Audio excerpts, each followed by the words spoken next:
প্রতিদিন সকালে ঘুম থেকে ওঠার পর সবথেকে বড় একটা চ্যালেঞ্জ হলো আমার ছেলেকে ঘুম থেকে ওঠানো। ও তো একবার ডাক দিলেই উঠে যায়, কিন্তু তারপরে ১ ঘন্টা ওর চলে হচ্ছিল দুষ্টুমি, সেটা কিছুতেই ঠিক করা যায় না। আর প্রত্যেকদিন সকালবেলা এই জিনিসটা কিন্তু আমরা ৩ জনেই খাই, যেটা রাত্রেবেলা ভিজিয়ে রাখি, যেটা কিনা শরীরের জন্য খুব উপকার। আর তার মাঝখানে একটু কিয়ানের জন্য দুধও জাল দিয়ে নিচ্ছিলাম। কিয়ান এত দুষ্টুমি করে, তোমাদের তো বলাই হয়নি, আমার ছেলের নাম কিয়ান। তো কিয়ান এত দুষ্টুমি করে যে ঘুম থেকে ওঠার পর ১ ঘন্টা ওর পিছনে আমাকে মিনিমাম সময় দিতেই হয়। আর আমি গাছ কতটা ভালোবাসি সেটা তো তোমরা বুঝতেই পেরেছো আমার আগের ভিডিওতে।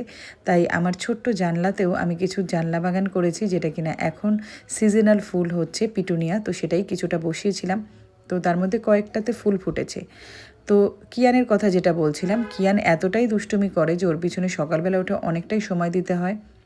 আর ওকে তো ঘুম থেকে ওঠানোর পর থেকে রেডি করতে আমার অনেক সময় চলে যায়। গাছ কারা কারা ভালোবাসো অবশ্যই কিন্তু কমেন্ট করে জানাবে। আমার প্রতিদিনের মধ্যে কিন্তু গাছের পিছনে অনেকটা সময় চলে যায়, কারণ গাছ আমি মন থেকে অনেক ভালোবাসি। আর এই গাছটা কিন্তু আমার জন্য অনেক স্পেশাল। এই গাছটার নাম যারা জানো অবশ্যই কিন্তু কমেন্ট করে জানবে। আর দেখে নাও, কিয়ানকে ঘুম থেকে ওঠানোর পর তো ব্রাশ করিয়ে আমি ১ গ্লাস গরম জল খাওয়াই, কিন্তু সেটা খাওয়াতে গেলেও যে আমাকে কতটা পরিশ্রম করতে হয় তোমরা দেখলেই বুঝতে পারবে। একটুখানি খেয়েই তারপর আর খেতে চায় না, কিন্তু যাই হোক ভালোই মজা লাগে। বাচ্চাদের এই দুষ্টুমিগুলো কিন্তু আমরা পরেই মিস করব, যখন কিনা ওরা বড় হয়ে যাবে। তো যাই হোক, কিয়ানও এরকম দুষ্টুমিই করে। আর কার কার বাড়িতে বাচ্চারা এরকম দুষ্টুমি করে অবশ্যই কিন্তু তোমরা ভিডিওতে একটু জানিয়ে যাবে। আমার তো মানে ওর পিছনে সকাল থেকে যে কত টাইম চলে যায় যেদিন স্কুল থাকে না।